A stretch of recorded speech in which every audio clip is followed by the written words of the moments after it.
The bell above the dusty general store door clanged just once before silence swallowed Elo, Montana, and every pair of eyes snapped toward the stranger, Xavier Ryland, whose boots were still crusted with trail mud and whose weathered coat carried the scent of distant campfires. 20 paces away, Clerk Fiora Reed flinched as her sleeve slipped, revealing fresh purple bruises that told a story darker than any wanted poster. A gunfighter's reflex met a woman's hidden pain. Collision, contradiction, sparks igniting in the Montana dust. Xavier's hand hovered near his Colt like a man expecting trouble, but his steel-gray stare never left Fiora's trembling form, broad-shouldered and sun-burned. He looked carved from the same granite peaks ringing the valley. Yet the unexpected softness in his gaze betrayed a man who had lost too much to look away from suffering again. Fiora, though trembling like an aspen leaf, squared her shoulders a silent dare. Neither realized this moment would rewrite both their lives. Before dusk painted the mountains crimson, Xavier would tell her, "Pack your things.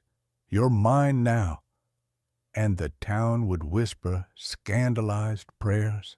By winter's first snow, a cabin deep in the pines would glow with lamplight, harboring a love fierce enough to heal old wounds or reopen them entirely. But what storms both of nature and human cruelty would they survive to earn that warming fire? Elo sat precariously on the edge of nowhere in spring 1879, one muddy main street, 2 competing saloons, a church still lacking proper windows, and the railway's golden promise gleaming 15 miles distant through mountain passes. Freight wagons groaned beneath barrels of flour and canvas-wrapped whispers of gold strikes farther west. Law arrived monthly with the overloaded stagecoach. Justice, more often from the business end of a holstered pistol. The wind carried pine scent mixed with sawdust and the unspoken confession that every soul here was running from something fever, financial ruin, family shame, or the relentless pursuit of fate. It was a place where questions about your past were considered poor manners. But the present demanded immediate judgment of character. 3 years earlier, beneath a Colorado sky hemorrhaging orange and purple, Xavier cradled his dying younger brother Elias while bullets still whistled overhead. A cattle rustler's stray shot had found the boy during what should have been a routine fence repair. Xavier's fatal hesitation, 2 seconds of frozen disbelief, had cost the precious minute that might have saved him from that blood-soaked twilight. Xavier vowed never again to stand idle when cruelty raised its hand. The guilt carved channels in his soul deeper than any canyon. Now he roamed endless cattle trails, buying strays and mavericks to stock a modest but growing herd. Hard-earned coins in his saddlebag could purchase seed, lumber, nails, and the blessed solitude waiting on the deeded acres he'd legally staked near Timberwolf Creek. 160 acres of pristine land he swore would give meaning to all of Elias's abandoned dreams. His cabin waited there, half-built, like a promise he was still learning to keep. Xavier read approaching weather the way learned preachers read scripture instinctively, reverently. He spoke rarely, but when words finally emerged, they carried the weight of granite mountains and winter silence. A fault line of unhealed guilt cleaved his otherwise steady calm, Any sign of abuse or cruelty lit the fuse of his protective fury.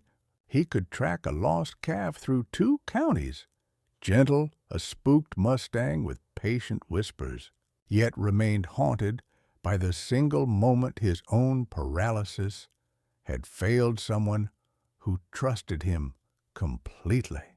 Fiora Reed had crossed the treacherous Missouri River with a widowed aunt who subsequently died of mountain fever before they reached Idaho territory. Work became survival. Survival became endurance. And endurance led inevitably to James Derry's General Store, where he offered steady wages that gradually transformed into ownership of her will. Each new bruise taught bitter lessons about containment, silence, and the dangerous art of making yourself invisible. Yet, somewhere inside, hope flickered like a candle flame in winter wind, treasured memories of her mother's abundant garden back in Ohio. Endless rows of golden marigolds defiantly blooming in hard clay soil. The purple bruises decorating Fiora's pale arms threaten not merely flesh and bone, but her last precious scrap of human dignity. For Xavier, allowing them to exist unchallenged equals failing Elias all over again, a repetition of paralyzing cowardice that would destroy his soul completely. If he walks away from her suffering, her spirit may wither like an untended garden, or she might simply disappear into an unmarked grave like so many other forgotten frontier women. But if he dares to interfere with Derry's perceived property rights, the storekeeper's local influence and the town's cultivated indifference could trigger deadly bloodshed, potentially destroying the new life Xavier is slowly, carefully building from the ashes of his grief. But destiny was already uncoiling like a rattlesnake in the shadowed store aisle, ready to drag them both toward a crossroads neither could possibly foresee. Derry's voice cracked through the afternoon silence like a bullwhip. "Get back to work, girl, and mind your clumsy hands." Fiora recoiled as if struck. Nearby shelves rattled with the violence of her movement. Xavier stepped smoothly between them, calm as tightened steel, but infinitely more dangerous. "You'll mind your tone when speaking to a lady." The storekeeper's laugh oozed contempt, like pus from an infected wound. "She's mind to mind. Stranger, bought and paid for." Xavier's answer was a promise wrapped in velvet threat. Not anymore. Outside, curious townsfolk gathered like scavengers, betting eyes, gossiping tongues, vulture patience. Xavier turned deliberately to Fiora, his voice gentle but absolute. "Pack your things. We're leaving." Terror flashed across her features first, then something resembling wonder. Could escape truly be that simple? But leaving meant abandoning 3 months of wages still owed, risking pursuit by armed men, trusting a complete stranger whose words carried uncomfortable echoes of possession. Within her bruised heart, resignation wrestled desperately with hope. They arranged to meet behind Murphy's livery stable when the last light faded from the western peaks.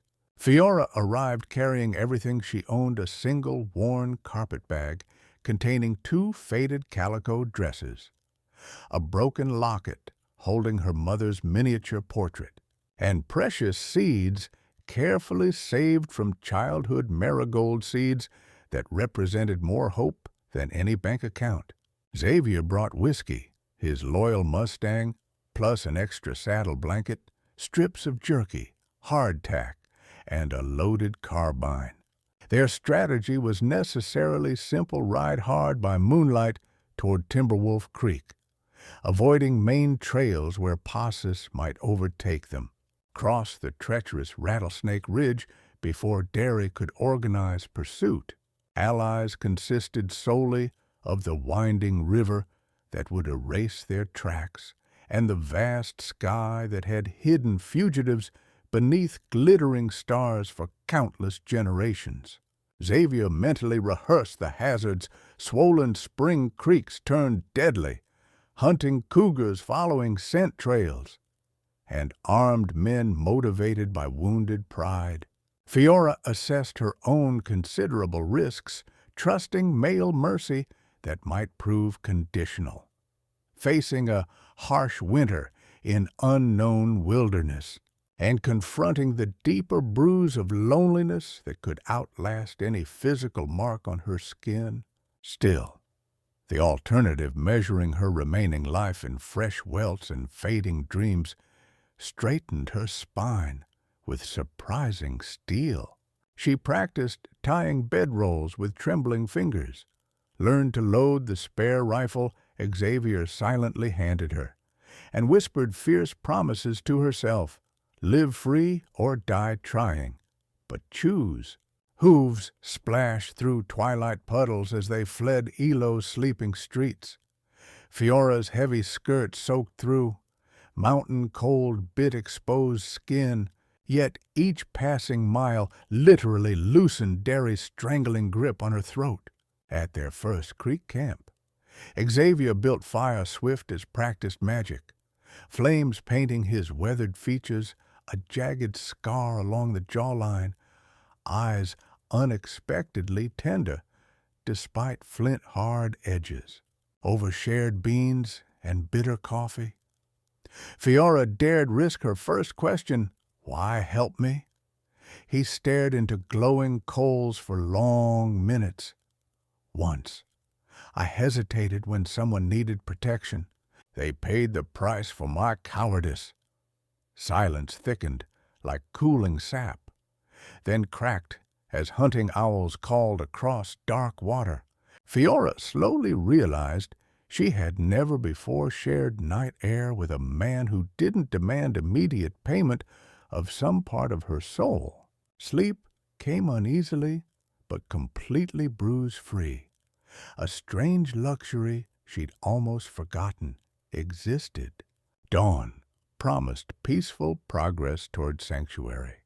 Yet the wilderness was already scheming challenges fiercer than either weary traveler dared imagine.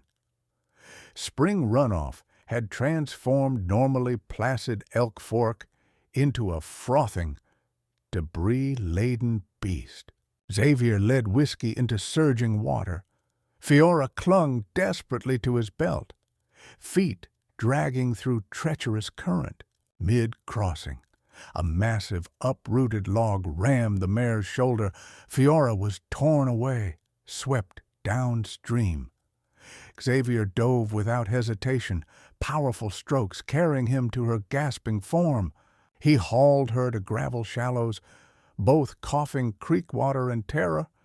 She tasted the metallic fear of drowning, and Xavier's protective vow became tangible, real as mountain stone. High on Rattlesnake Ridge, afternoon thunder cracked granite boulders like artillery. Lightning revealed a sky the color of broken pewter. Pregnant with violence, they sought shelter beneath a precarious sandstone overhang, while marble-sized hail shredded their canvas bedroll. Fiora's hands shook violently, lighting a meager twig fire, but she persisted through multiple failures until tiny flames caught and grew. Confidence sprouted among the sparks like wildflowers after rain. Near the true Timberwolf Creek, nature's ironic naming yellow eyes circled their camp at dawn. Xavier's rifle misfired on powder dampened by the storm. Fiora, remembering his hurried shooting lessons, chambered the spare carbine and fired deliberately into the air. The pack melted into dark timber like morning mist. Traditional roles had shifted fundamentally. Partnership was forged in shared danger. Meanwhile, back in increasingly agitated Elo, Derry skillfully fanned community outrage, a valuable horse allegedly stolen. Merchandise disappeared unpaid. An innocent woman brutally abducted by an armed stranger. Sheriff Clay, morally ambivalent but financially beholden to local merchants, reluctantly assembled a three-man posse. Hastily printed reward posters offered $50 silver for the dangerous kidnapper. Rumor expanded like prairie wildfire. Xavier was a notorious rustler, a cold-blooded killer, fleeing territorial justice. Settlers scattered along remote mountain trails eyed all travelers with fresh suspicion. At every isolated trading post, their accurate description spread like contagion, steadily tightening an invisible noose of pursuit. Fiora, accidentally reading a posted flyer in a village smithy while Xavier purchased supplies, felt crushing guilt coil around her heart. Was her personal freedom truly worth the complete ruin of Xavier's hard-earned reputation? Xavier burned the offensive poster without comment, but his jaw set like mountain iron, and his hand never strayed far from his weapon. Around their nightly campfires, Fiora gradually shared long-buried dreams, neat rows of vegetables, clean curtains fluttering over an open window, children growing unafraid in mountain meadows. Xavier spoke haltingly of Elias, of soil that might somehow absolve his crushing guilt. Practice bridged the gap between words and deeds. Fiora learned to shoot accurately. Xavier learned to listen without immediately offering solutions. He noticed how her spontaneous laughter arrived more quickly each passing day. She noticed how he slept lighter whenever positioned near her blankets, yet never presumed to cross that invisible boundary. Trust grew from accumulated gestures rather than grand declarations. Like mountain streams gathering strength from countless tiny springs, 4 grueling days out from Elo, they finally crested a pine-crowned rise. Xavier pointed to a thin smoke thread on the distant horizon, his waiting cabin. Relief blossomed in Fiora's chest like spring flowers. But fresh tracks pressed into soft earth warned that 2 unknown riders had already passed that way recently.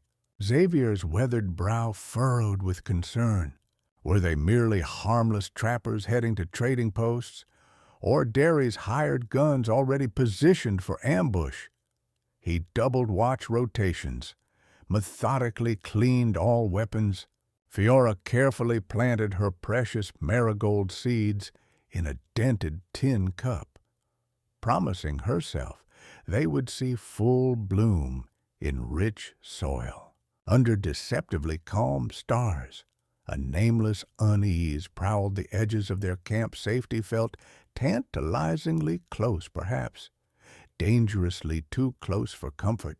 Just when sanctuary seemed within their desperate reach, fate unsheathed its razor claws and prepared to shred the fragile shelter they'd woven. They reached Xavier's cabin in the pearl-gray light of dawn, and immediately knew something was terribly wrong.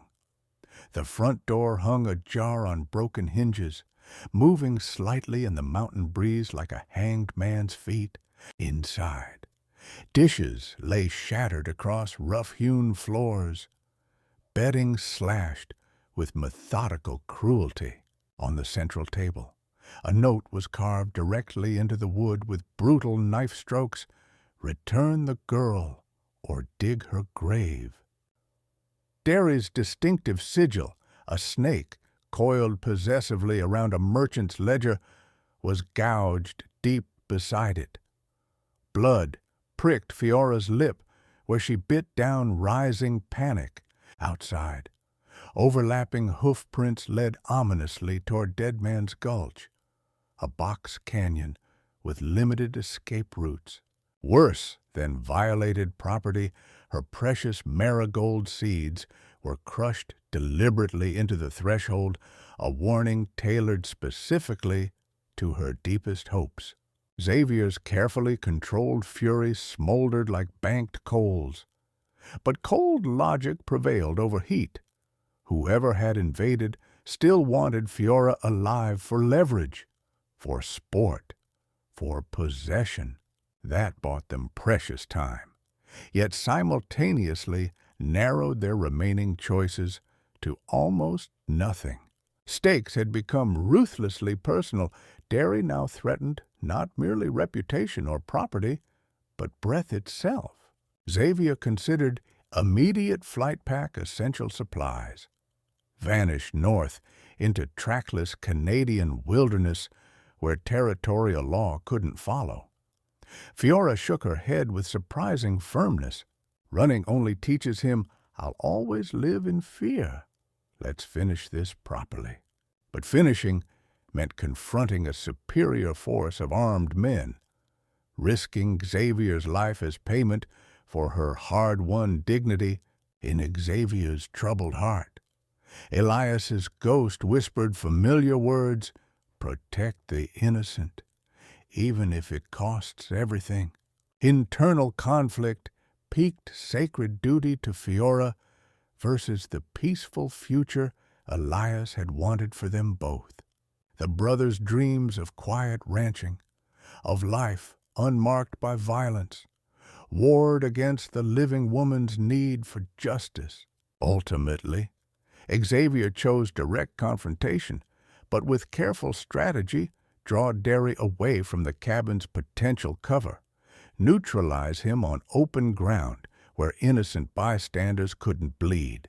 Fiora insisted on fighting beside him rather than hiding. I'm done being rescued, she declared. It's time I rescued myself. Decision sealed with clasped hands, they rigged the cabin as an elaborate decoy lamp glowing in the window.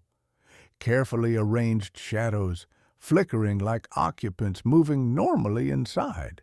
Then they rode at twilight to Widow's Bluff, a strategic vantage point overlooking the narrow gulch.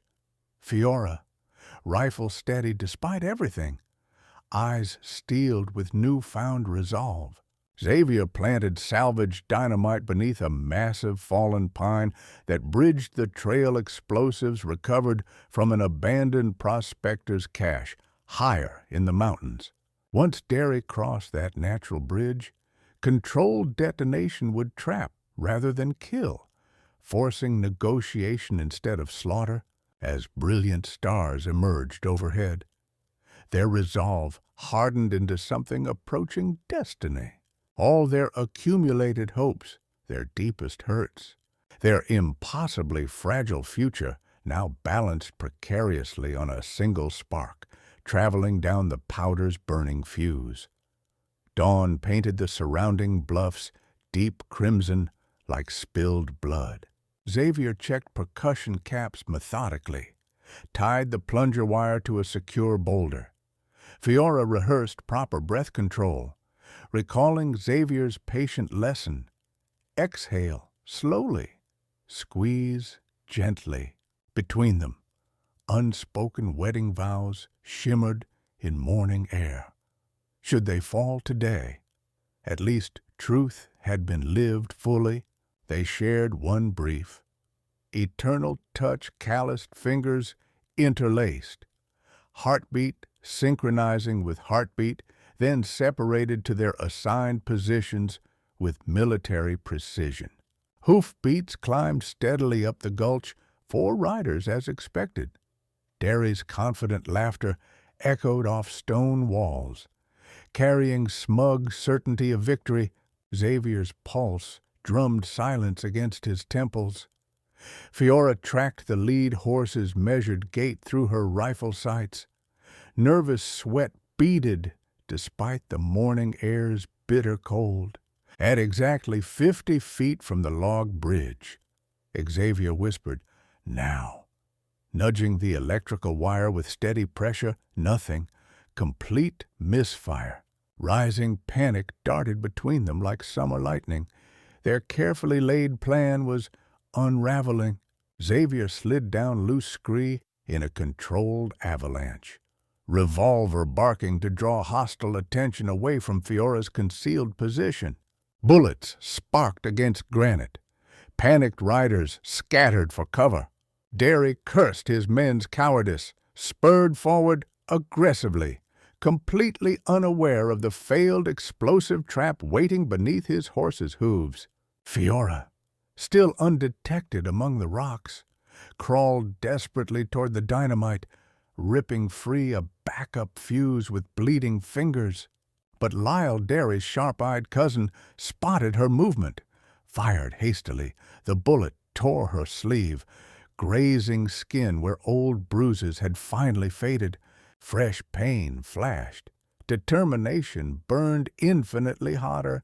She struck flint with shaking hands, lit the improvised cord, scrambled clear as Derry and his remaining men closed ruthlessly on Xavier's increasingly desperate position. Orange flame hissed along the fuse like an angry snake. Xavier, pinned behind inadequate boulder cover, heard it sizzle and knew their fate hung by threads. He met Fiora's eyes across the widening gap, trust absolute, love undeclared but understood at the last possible heartbeat. He dove aside. The explosion thundered through mountain valleys. Earth heaved like an earthquake. The massive log shattered completely, burying horses and scattering armed men like broken dolls. Derry staggered upright, deafened, his revolver shaking with rage and confusion. Fiora leveled her rifle with rock-steady hands. "It ends now," Derry sneered through bleeding lips. "You still belong to me, girl," she answered with the trigger. Her shot struck his gun hand precisely. The weapon flew into darkness. Xavier advanced with iron shackles borrowed from Sheriff Clay, hauling the defeated man to his knees. Victory was won, but not without visible cost, choking smoke, ringing ears, bleeding arm. In the settling dust and sudden silence, Fiora realized her hands no longer trembled with fear or uncertainty.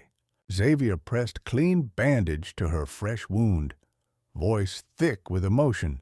"You're finally safe," she corrected him softly, touching his scarred cheek. "We're safe because we chose to stand together." That simple word we collapsed the careful distance that had lingered between them like mountain mist.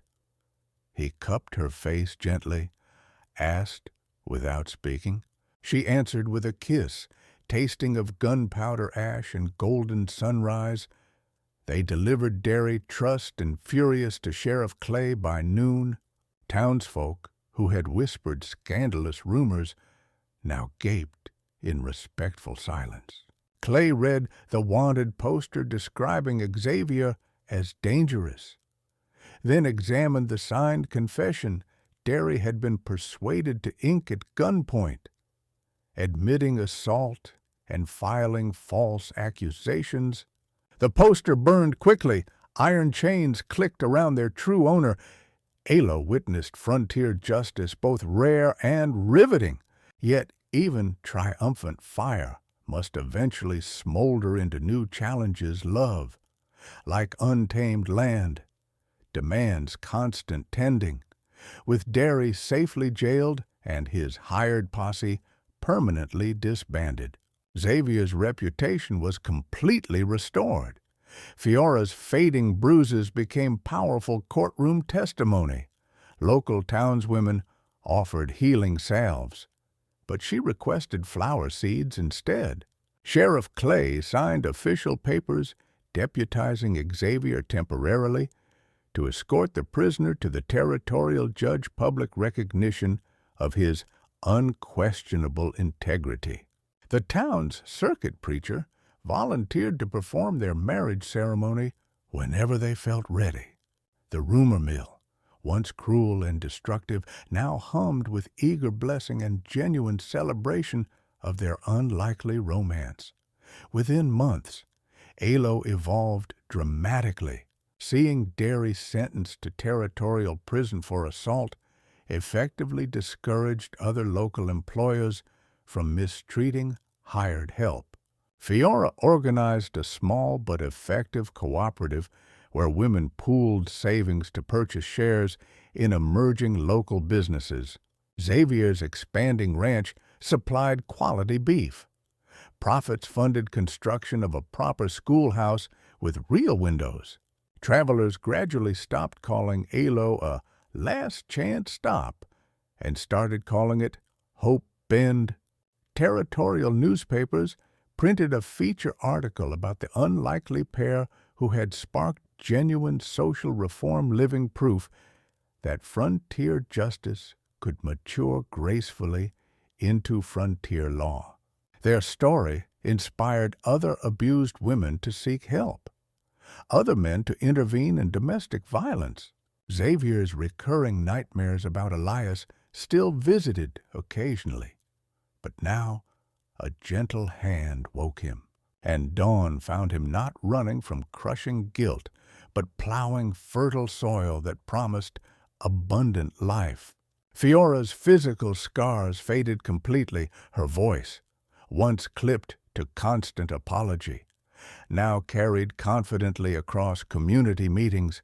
Both learned that true strength emerges not from solitude, but from willingly shared burden, mutual trust, and choosing love daily despite fear. Courage is like a planted seed. Nurture it once, and its roots will fracture solid stone, allowing hope to blossom where despair once claimed dominion. Choose to act, to stand firm, to love deeply again and again, and the world, however wild, begins to heal.